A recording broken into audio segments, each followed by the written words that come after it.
نرحب بغرفة كاسر الصنمين على البالتوك ونحييهم ونقول لهم أهلا وسهلا، مشرفينا إن شاء الله بحفلنا الكريم. وهذه قصيدة كاتبينها الإخوان من الغرفة ولازم أقراها لأني وعدتهم أقراها بهذا اليوم. بمصادر أهل التضليل بلغ ما وجدت عيناك، لا تخفي الحق وتجحده، أخبرني عن رؤياك، عن رافض أمر المختار بكتاب ما فيه شفاك، عن كاشف دار الزهراء إن لم يك جهلك أرداك، أخرست أم أصابك صمم، جاوبني ماذا دهاك.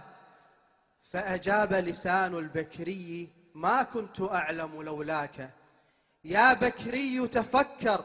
واصغ لخطاب ربي هداك، سأخاطب عمر من كتب خطتها أيدي علماك، عمر الزنديق أراك قذرا منحطا أفاك، مأبون داؤك مستعص وسأعرض عن ذكر دواك،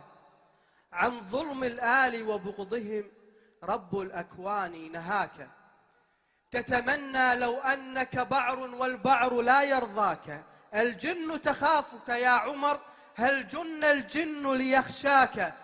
أقتلت أحدا في حرب أم أكل جرادك ألهاك، قد كنت فظا وغليظا شهد التاريخ بذاك، والعار لمثلك عنوان فاسأل جدتك صهاك، من أمك يا رمز القوم أخبر أفئدة تهواك، وأخبرهم عن أن أباك قد فعل ما أخزاك، أخبرهم عن معنى الأب فعظيم غبائك أرداك،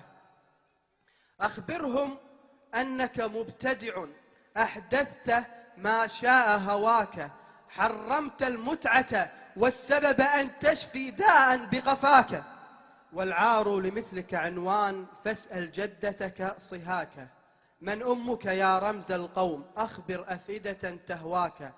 أخبرهم عن أن أباك قد فعل ما قد أخزاك، أخبرهم عن معنى الأب فعظيم غبائك أرداك، أخبرهم أنك مبتدع أحدثت ما شاء هواك، حرمت المتعة والسبب أن تشفي داء بغفاك، قد قلت وقولك معروف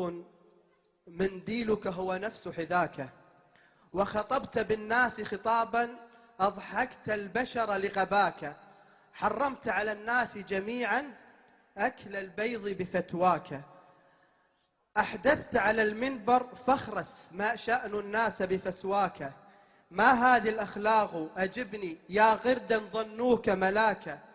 ما الداعي لدخولها قل لي في دبر الجمل يداك، قبحت يا ابن الأنجاس وجميع من حمل لواك، حسبوا بولائك عزا قد حازوا الذل بذاك، إذ بغر بطنك صنديد من فارس قطع أمعاك، رحت لنبيذك تشربه بردت به نار ظماك، واليوم بوادي برهوت أنت وعتيق وابناك،